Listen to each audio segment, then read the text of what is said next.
Hi guys, welcome to my channel. My name is Elizabeth. I usually make mom and cooking videos, so if you like that kind of content, make sure you subscribe and give this video a thumbs up. Today I'm exactly 25 weeks pregnant. I didn't really do a pregnancy update last week, so this will be my 24 and 25 week pregnancy update. I was actually on vacation last week, so that's why I didn't do a pregnancy update. I had filmed a video earlier and uploaded that one. So I'll talk a little bit about vacation and how it was vacationing in the middle of a pandemic while being pregnant. But this week my baby is about the size of a cauliflower, which I've seen cauliflowers range, but I think probably about that big or so. The exciting thing about hitting the 24-week milestone is that my baby is now officially considered viable. Now there have been babies born as young as 21 weeks and 5 days. There are actually 2 born on that day that survived, but the survival rate is pretty low when they're born that early. At 24 weeks, they're given the title viable, which is defined as the majority of babies born at that gestational age survive, so at least 50%. That means if my baby were to be born now, the doctors would most likely provide care to try and help her survive. I actually had my first baby 2 days late, so I'm not expecting any kind of early labor or anything like that, but it's just exciting to know that I'm past that milestone. So as I mentioned, we went on vacation this week. I went to the mountains in North Carolina. I actually stayed with and visited my sister who lives down there, which was nice. We didn't have to worry about getting a hotel or Airbnb or anything like that.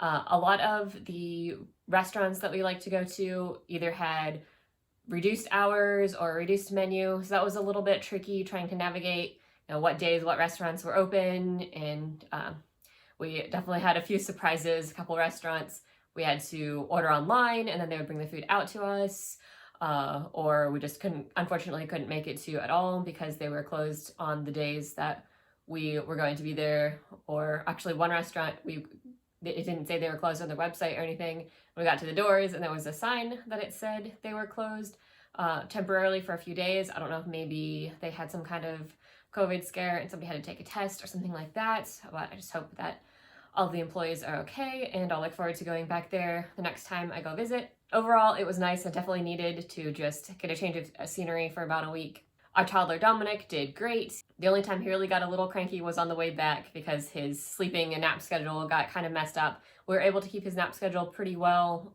down there, and he really just enjoyed himself and had a fun time.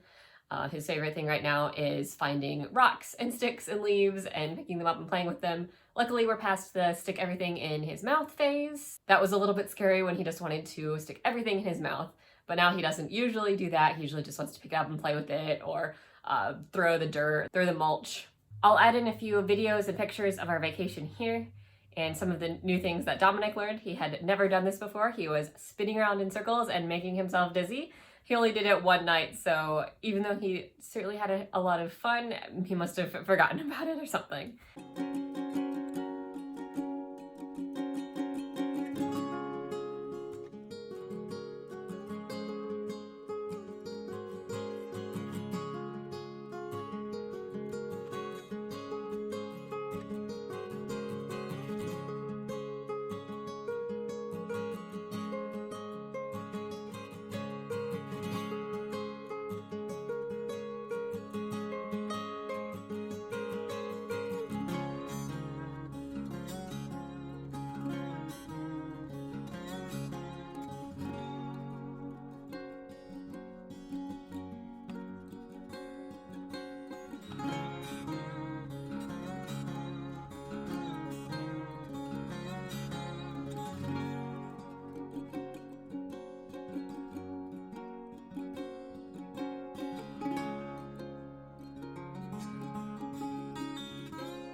I've been gaining about a pound a week, but since I was on vacation over the last 2 weeks, I've gained about 3 pounds, but that's totally fine. I was actually expecting to gain a little bit more than that.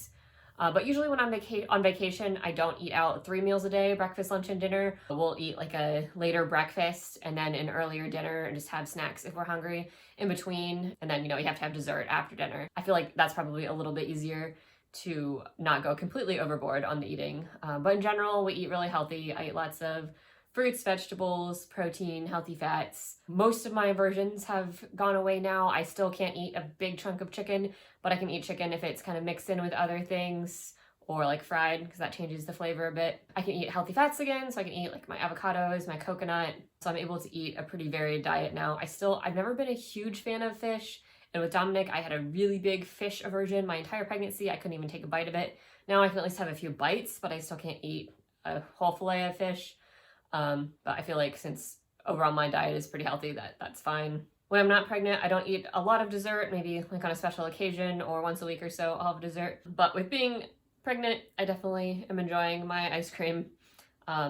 Maybe not every single day, but most days, but just in moderation. I think all things in moderation is a healthy way to look at things. Now, something that I had not this past week, but actually the week before that, so in my 24th week of pregnancy, was leg cramps. I got this with Dominic. I would get like the Charlie courses really bad. And I talked to my midwife and she recommended taking a magnesium supplement.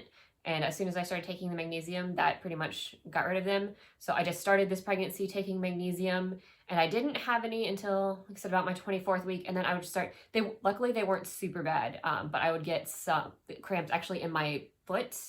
And I would wake up, it would be early morning, like around 5 or 6 o'clock in the morning. The biggest reason I think I was getting it was just from being dehydrated, from not drinking in the middle of the night. So if I just walked around for a minute and got some water, that would take care of them. I'm not a big fan of drinking juice just because there's so much sugar in it, but since orange juice is a good source of potassium, I think that might help. So I've been drinking some orange juice, maybe not every day, but every 2 to 3 days.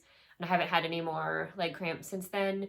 So I think just maybe drinking a little bit more water before bed. I don't want to drink too much because obviously then I'll be waking up a bunch of times in the middle of the night having to use the bathroom.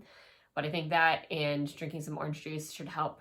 As far as names, I think we have a name picked out, so I'm really excited about that.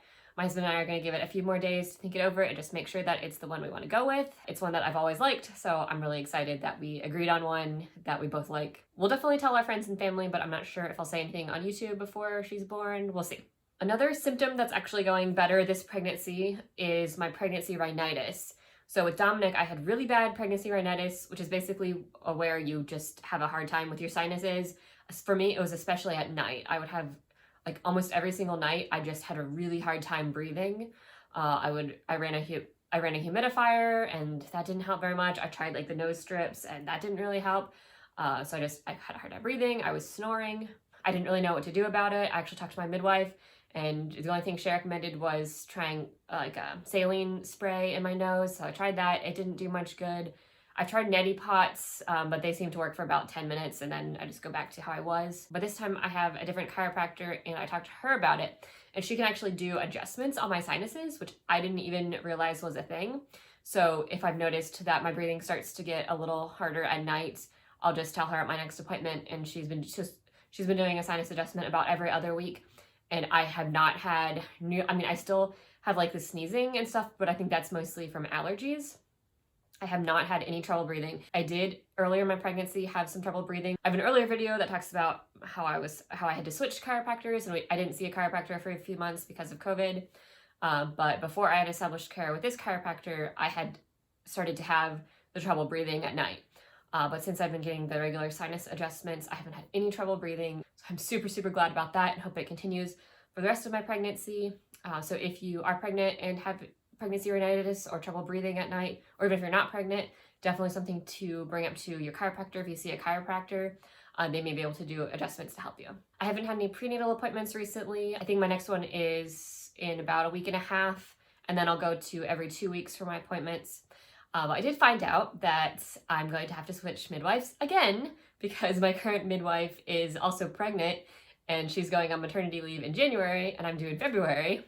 I made my appointments out for the next couple months, mostly with her, but I might switch 1 or 2 of them to one of the other midwives in the office. I know there's one midwife at the office that I don't care for, so I'm not going to make any appointments with her. There's another one that I haven't seen yet.